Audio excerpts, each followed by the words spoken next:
Good morning students, कैसे हैं बेटा आप लोग। हम लोग 8th क्लास के अंदर वीडियो नंबर 17 कर रहे हैं। ठीक है, चैप्टर 2 हमारा चल रहा है और क्वेश्चन आंसर हम कर रहे थे, तो हम क्वेश्चन नंबर 6 पर हैं। देखिए हम क्वेश्चन नंबर 6 करते हैं।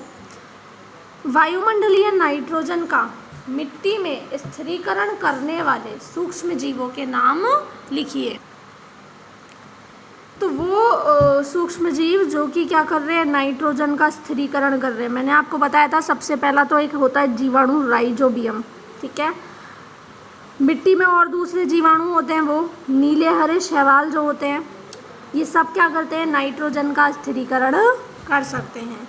ठीक है, क्वेश्चन नंबर 7 देखिए कि हमारे जीवन में उपयोगी सूक्ष्म जीवों के बारे में 10 पंक्तियाँ लिखिए।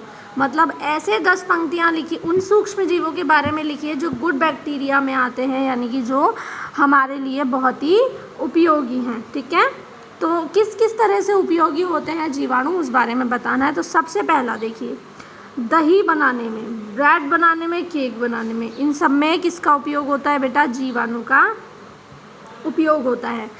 किण्वन या फर्मेंटेशन, इसका मतलब जो इडली बैटर, डोसा बैटर आप बनाते हैं ना, तो वो फर्मेंट हो जाता है ना उसमें, जिसमें बोलते हैं खमन उठ गया इसमें, है ना। तो वो खमन उठाने के लिए, फर्मेंटेशन के लिए भी जीवाणु ही उपयोगी होते हैं।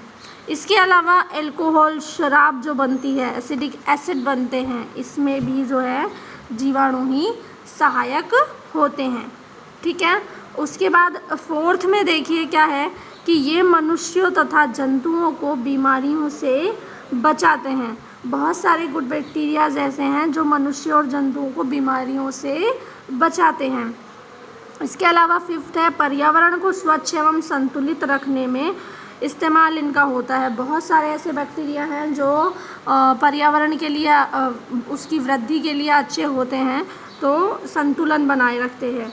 ठीक है, बहुत सारे ऐसे बैक्टीरियाज हैं जिनका उपयोग दवाओं में किया जाता है। ठीक है, और मिट्टी की उर्वरता, जो सॉइल फर्टिलिटी है, उसको बढ़ाने के लिए भी बहुत सारे जीवाणु फ़ायदा करते हैं।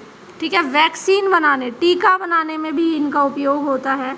और खाद्य परिरक्षण यानी अचार, पनीर वगैरह, इनके उत्पादन में भी सहायक है, और उन्हें परिरक्षित रखने के लिए भी ये जो है जीवाणु सहायक होते हैं, है ना। और बहुत सारे ऐसे भी जीवाणु हैं जो पेड़ पौधों को रोगों से बचाते हैं। तो इस तरीके से सूक्ष्म जीवों द्वारा होने वाले लाभ हमारे जो है इस तरीके से हम इन्हें बता सकते हैं। ठीक है, नेक्स्ट क्वेश्चन देखते हैं।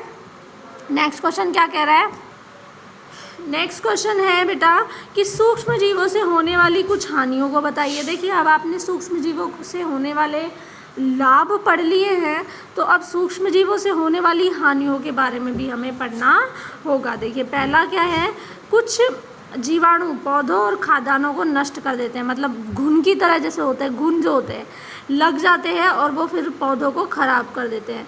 बहुत सारे ऐसे होते हैं जो रोग उत्पन्न करते हैं। ठीक है, रोग जो होते हैं उन्हें उत्पन्न कर देते हैं जीवाणु। बहुत सारे ये हैं ऐसे जीवाणु होते हैं जो नाइट्रेट को नाइट्रोजन में बदल देते हैं और भूमि की उपजाऊ शक्ति क्या होती है, फिर कम हो जाती है। ठीक है, कुछ जीवाणु, कुछ कवक सूक्ष्म जीव ऐसे होते हैं जो पौधों को संक्रमित कर देते हैं और उनमें रोग हो जाता है। अब हमारे अंदर जैसे चर्म रोग, खुजली, दांत खाज होते हैं, वो भी कवक की वजह से होते हैं। ठीक है, और कई ऐसे होते हैं जो खाने को क्या कर देती है, विषाक्त कर देती है, उसे खराब कर देते हैं। ठीक है, और इसके अलावा हमारे लकड़ी जो होती है, चमड़ा जो होता है, खाने का और सामान जो होता है, उन्हें भी कवक खराब कर देते हैं, फफूंद उनमें लग जाती है। क्लियर है। तो इस तरीके से बहुत सारी, जिस तरह से लाभ होते हैं सूक्ष्म जीवों से, उसी तरह से सूक्ष्म जीवों से हानियाँ भी होती हैं। उसके बाद प्रतिजैविक क्या है, क्वेश्चन है दूसरा, प्रतिजैविक क्या है। प्रतिजैविक लेते समय कौन कौन सी सावधानियां रखनी चाहिए। प्रतिजैविक बेटा इंग्लिश में आपको जल्दी समझ आएगा, एंटीबायोटिक। ठीक है, ऐसी औषधियाँ जो बीमारी पैदा करने वाले सूक्ष्म जीवों को नष्ट कर देती हैं। एंटीबायोटिक वही होती है जो आप, अगर कोई बीमारी पैदा हो रही है तो आप सही हो जाते हैं एंटीबायोटिक लेने से, यानी सूक्ष्म जीवों को क्या कर देती है, ये नष्ट कर देती है। अब सावधानी कौन सी रखनी चाहिए उसे भी देखेंगे। उनकी वृद्धि को रोक देती है प्रतिजैविक। एग्जाम्पल बेटा आप एक ही याद कर लीजिए, बहुत सारे एग्जाम्पल आप याद नहीं रख पाएंगे।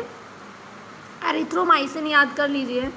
अब सावधानियां क्या है कि हमें जो प्रतिजैविक दवाइयां लेते हैं वो हम ऐसे ही नहीं ले ले खुद ही डॉक्टर बन के, डॉक्टर की सलाह पर लेनी चाहिए हमें वो, ठीक है।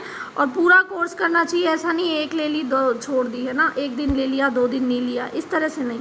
और अगली बार आवश्यकता पड़ने पर प्रतिजैविक, देखिए अगर आप कोर्स पूरा नहीं करेंगे ना तो बाद में जब आप लेंगे तो उसका असर बहुत ज़्यादा नहीं पड़ेगा। तो जिन लोगों की दवाइयाँ रेगुलर चलती हैं उन्हें अपना कोर्स जो है कंप्लीट करना चाहिए, ठीक है। इस तरह से बेटा जो हमारा चैप्टर नंबर 2 है वो क्वेश्चंस पूरे हो गए हैं। आपको क्या करना है, CW में इन्हें लिखना है और साथ साथ में आपको याद करते हुए चलना है। नेक्स्ट वीडियो के अंदर हम नेक्स्ट चैप्टर जो है उसे पढ़ेंगे, उसके बारे में समझेंगे। तब तक के लिए इस चैप्टर को आप कंप्लीट कर लीजिए। Thank you.